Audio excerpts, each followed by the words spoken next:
Alhamdulillah kita bisa berjumpa di program Guru Penggerak. Kali ini saya, Siti Aisyah, calon guru penggerak Angkatan 3 dari Kabupaten Subang akan menyajikan tugas 3.1.A.7 demonstrasi kontekstual pengambilan keputusan sebagai pemimpin pembelajaran. Bapak Ibu guru hebat, sebagai pemimpin pembelajaran, tentunya kita seringkali dihadapkan pada suatu persoalan yang menuntut kita untuk mengambil suatu keputusan. Adapun pengambilan keputusan yang dapat kita lakukan, seyogianya mempertimbangkan dan dilandasi prinsip-prinsip pengambilan keputusan, pemikiran-pemikiran yang matang dan bijak, serta mampu menerapkan strategi yang dapat menghindarkan kita dari isu kepemimpinan sekolah dan konflik kepentingan.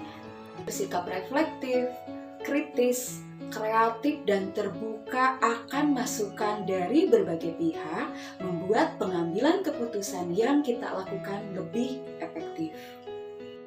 Lalu, untuk dapat mengambil suatu keputusan yang dapat mengakomodir berbagai pihak, maka ada beberapa hal yang harus diperhatikan.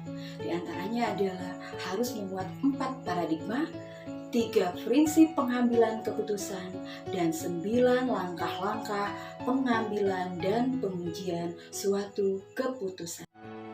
Berikut demonstrasi kontekstual yang dapat saya sajikan. Selamat menyaksikan.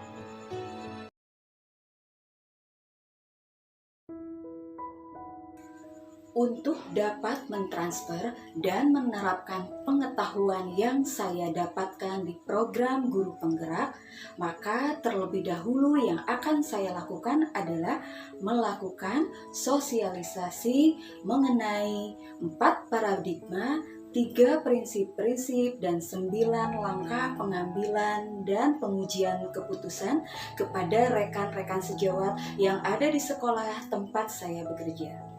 Kemudian yang kedua adalah dilanjutkan dengan melakukan sosialisasi melalui media sosial berupa YouTube maupun yang sejenisnya.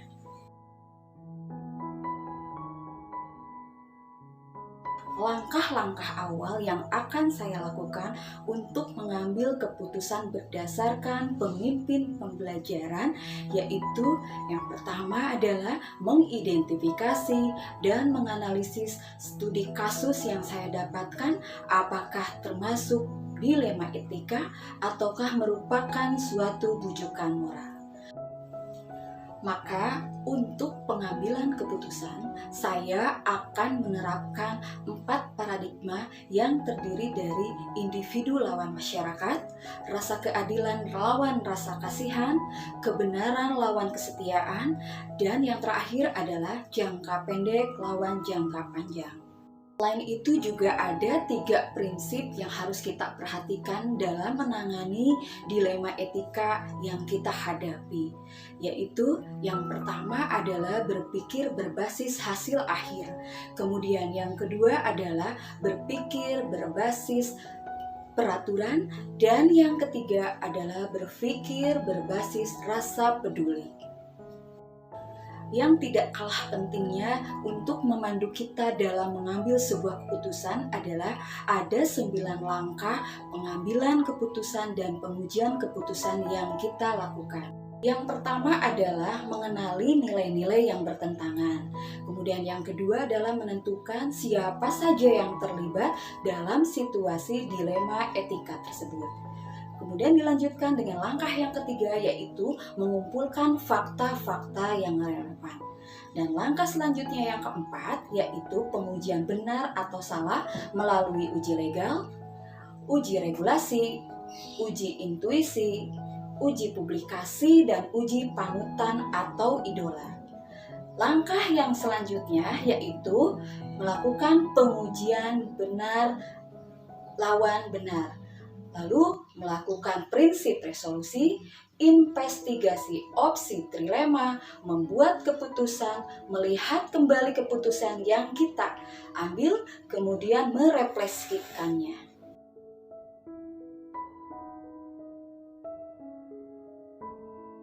Lalu, ketika kita ditanya kapan kita akan menerapkan langkah-langkah dalam pengambilan keputusan, maka jawabannya adalah ketika kita menghadapi suatu dilema etika, yaitu dengan menerapkan 4 paradigma pengambilan keputusan, 3 prinsip pengambilan keputusan, dan 9 langkah pengambilan keputusan, serta pengujian keputusan.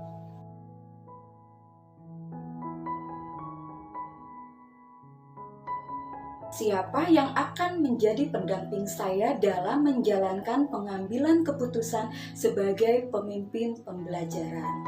Yaitu tentunya adalah yang pertama ibu kepala sekolah sebagai penasehat utama, kemudian yang kedua adalah rekan-rekan sejawat, kemudian pengawas sekolah, orang tua murid, dan murid-murid yang ada di sekolah saya. Demikian demonstrasi kontekstual yang dapat saya sajikan. Semoga bermanfaat. Salam bahagia. Wassalamualaikum warahmatullahi wabarakatuh.